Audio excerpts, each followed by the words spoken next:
Iran Israel के युद्ध में बड़ी ध्यान से आप दर्शक इस कार्यक्रम को देखिए और ज्यादा से ज्यादा लोगों को शेयर कीजिएगा, अपनी राय भी कमेंट में दीजिएगा और चैनल को सब्सक्राइब नहीं किया सब्सक्राइब भी कर लीजिएगा। पहला, ईरान इजराइल के युद्ध में मची तबाही ने भारत सरकार का पोल खोल दिया।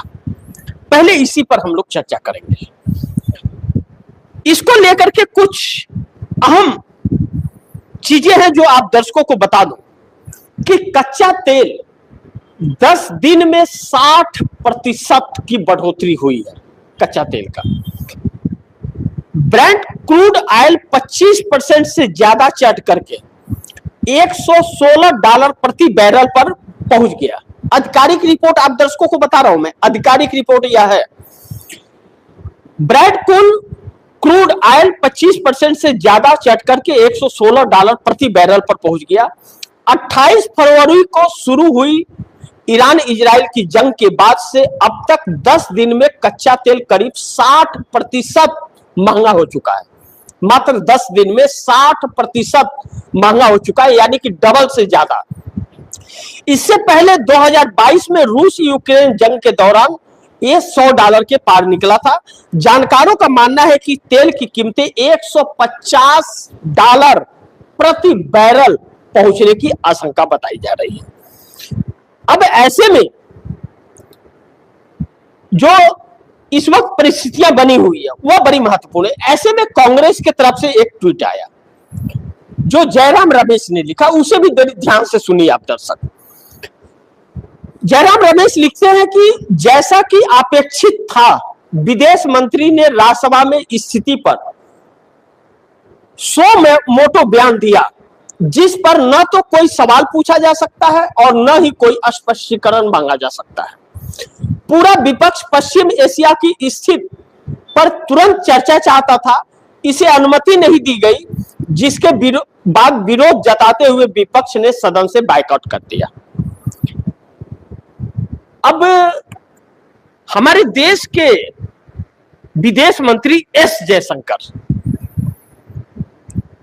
लिखा हुआ पर्ची पढ़ रहे थे और विपक्ष उस पर सवाल कर रहा है। विपक्ष जवाब चाहता है और विदेश मंत्री भाग खड़े होते हुए सदन में बोलने की इजाजत सभापति महोदय नहीं देते हैं। तो फिर सवाल यह उठता है कि इस देश की जनता ने जो चुनकर भेजा है सांसदों को, वह वहां किस लिए गए? हर कीर्तन करने के लिए।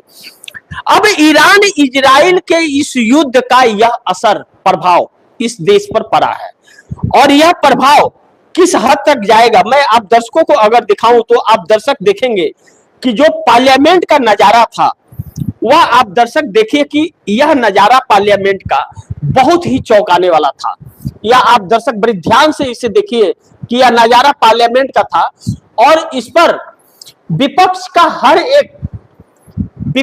हर एक नेता, चाहे वह समाजवादी पार्टी का हो, तृणमूल कांग्रेस का हो, कांग्रेस का हो, डीएमके का हो, हर नेता एकजुट था। यह दृश्य देख करके मोदी सरकार के रातों की नींद उड़ गई है। मोदी सरकार भाग रही है लेकिन भागने का मौका नहीं मिल रहा है। मार्केट 14 लाख करोड़ रुपए का क्रैश हो चुका है।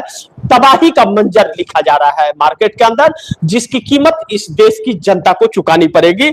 मैंने आप दर्शकों को बताया कि इस रेट को बढ़ने का और भी कई सारे कारण है। तकरीबन 15 ऑयल रिफाइनरी तबाह हो चुके हैं, नष्ट हो चुके हैं, वह किसी काम के नहीं रहे। अब दूसरा कि 3 महीने के अंदर 367 रुपया एलपीजी के रेट बढ़ चुके हैं और 54 रुपया, आज पहले ही दिन 54 रुपया प्रति लीटर तेल का दाम पाकिस्तान में बढ़ गया। और भारत सरकार ने कंपनियों को, रिफाइनरियों को यह आदेश दिया है कि अभी आप 1-2 दिन देखिए, रेट मत बढ़ाइए। और 20 रुपया प्रति लीटर टैक्स यह सरकार लेती है और कई टैक्स लेती है। तकरीबन यह बहुत ज्यादा, 1 लीटर में ज्यादातर जितना का पेट्रोल नहीं उससे ज्यादा यह सरकार टैक्स लेती है। अब इसका असर इस देश पर क्या पड़ेगा? 54 रुपया अगर वहां बढ़ा है और कल अगर मार्केट और बढ़ गया तो फिर तबाही इस देश में निश्चित है। इस बात से हम इनकार नहीं कर सकते।